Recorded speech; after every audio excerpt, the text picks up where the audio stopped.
Hey everyone, it's Megan. Welcome to my July, August, September, October book haul.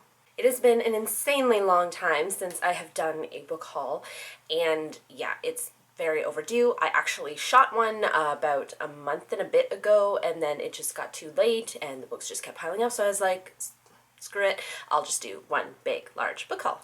And big it is. I have 22 books to show you, as well as 4 bookish objects. So the first thing I want to mention is I'm quite proud of myself. I managed to get all of these books for the course of the last 3-4 months, and I only paid full price for literally 2 of them. I got almost all of these used or at some type of discount. I won't be going into a lot of detail about these either because of the amount of them, but I suggest you grab a snack. The first book I'll mention here is Selfish, Shallow, and Self-Absorbed, 16 Writers on the Decision Not to Have Children by Megan Daum. I read this, I believe it was in around September, and as you can see, I really enjoyed it. It is just this, writer's right on not having kids, and I thoroughly enjoyed it. The next book I have here is Starting Point by Hayao Miyazaki. This chronicles the years from 1979 to 1996 of his life and working as an animator. If you haven't seen any of Hayao Miyazaki's work, you should, because he is the creator of Studio Ghibli, which is probably the most infamous and most popular anime movie studios in Japan, and I'd say top 10 in the world, honestly. The next book I have here is Eleanor, Crown Jewel of Aquitaine. I'm not sure the author of this one, but it is a royal diary, and I love this series. I am just slowly over time collecting these books, but I got this Value Village and it looks great. Next I have Rodale's Basic Organic Gardening, A Beginner's Guide to Starting a Healthy Garden by Deborah L. Martin, and I got this primarily because it was $6.99 at Winners, and I love the illustrations. It looks really sweet, and I don't have a house or a garden at this point, but I plan to someday, and when I do, I intend for it to be organic, and so Basic Beginner's Guide, there you go.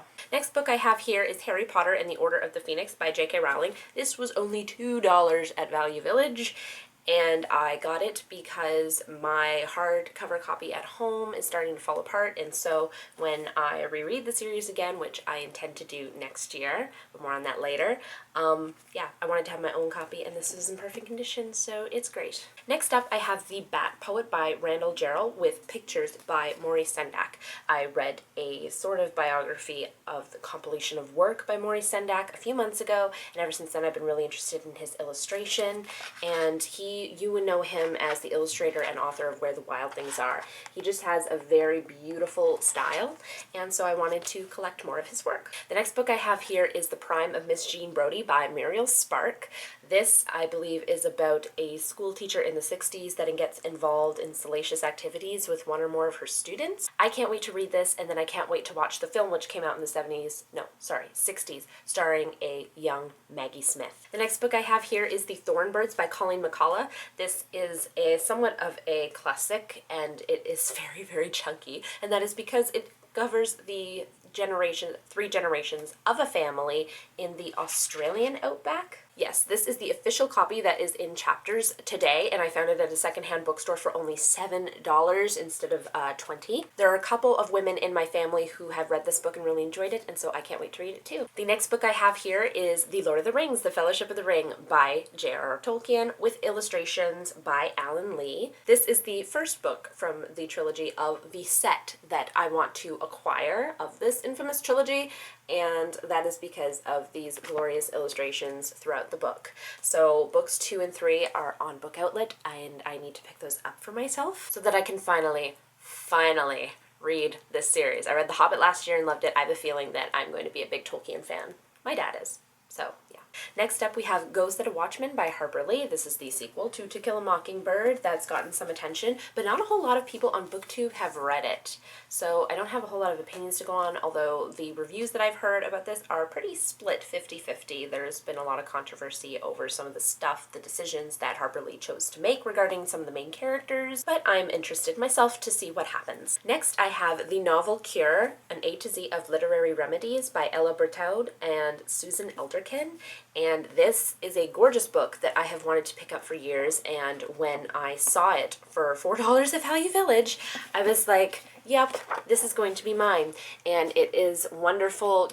It's like a dictionary of ailments and recommendations for books that go with them to help cure you of that ailment. And it's genius. I'm going to be using it in the future. I know I will. And the next book I have here is The Last Safe House, a story of the Underground Railroad, written by Barbara Greenwood and illustrated by Heather Collins. This is a nonfiction middle grade book. Well, partially nonfiction because there's a fictitious story set in there, and the chapters alternate between each chapter there is some history about the Underground Railroad. I can't tell you how many times I checked this out as a kid. It was many, many. And so I got this used library copy off Amazon, and it arrived in pretty good condition, I think. Next up, we have Chocolate Dreams by Arnold Adoth. And this is also a book that I can't tell you how many times I checked out of the library when I was a youngster. That is because of partially the illustrations, but also the poetry is fully and completely about chocolate. Next up, I have The Making of Beauty and the Beast by Bob Thomas. This I got, I think it was 99 cents at the children's section of Value Village because they didn't know what to do with it, and I'm just sitting there like, okay, I'll take $1. It is pretty self-explanatory. I already know a fair amount about The Making of Beauty and the Beast, but there's no harm in having a little extra reference book besides. This one's really pretty. Next up, I have Winter of Peril, The Newfoundland Diary of Sophie Loveridge, and this is by Jan Andrews. It is one of the few remaining books of the Dear Canada Diary series that I do not have. I think there's 4 left that I don't have, and I really, really want to get my hands on all of them. I don't care if they're used copies at this point. I just want to have them so that I can just line them up, figure out how they fit in chronologically. This one, for instance, takes place in 1721, and I just want to chronologize them all and then read them in order and just have a full back-to-back composition of Canadian history, and it will be glorious. Next up, I have Tuck Everlasting by Natalie Babbitt. This was also 99 cents, and it's just in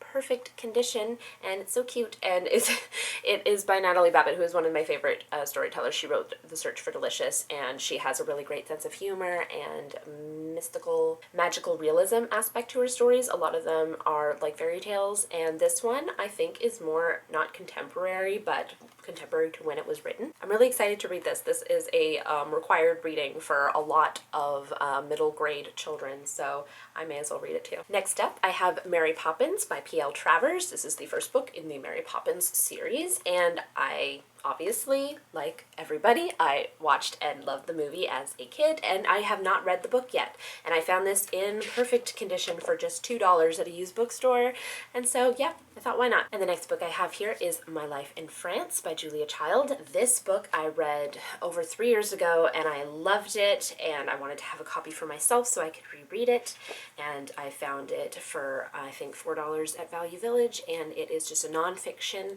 account of the years that Julia Child spent in Paris with her husband Paul. I also got Dumplin' by Julie Murphy. I read this book last month, and I talked about it in my September wrap-up, and I really, really loved it. This is about a girl named Willow Dean who enters a beauty pageant, and she's curvy and really confident within herself. Love this book so much. The third last book that I have here is Leading Men, the 50 Most Unforgettable Actors of the Studio Era. This is a TCM Books publication, and it's very self-explanatory. I talked about this in my September movie wrap-up as something I just acquired, but I'll just tell you guys too, it is 50 male stars during the Studio Era and just a dossier of them, just giving their profiles of some of their best performances and facts about their life. So we're down to the wire, and now we have just 2 books left, and these are the ones that I paid full price for. The first of which is A Time for Giving, 10 Tales of Christmas, and this is by various authors. This is the newest, technically, Dear Canada Diary that just came out a little while ago. Normally what they've been doing over the past several years is release a new one every September and every February, and I've just been buying them religiously as my first day of school present to myself. And Matt usually gets the new one in February for Valentine's for me. And this one breaks a precedent because normally they have all been these beautiful hardcovers with their own ribbons.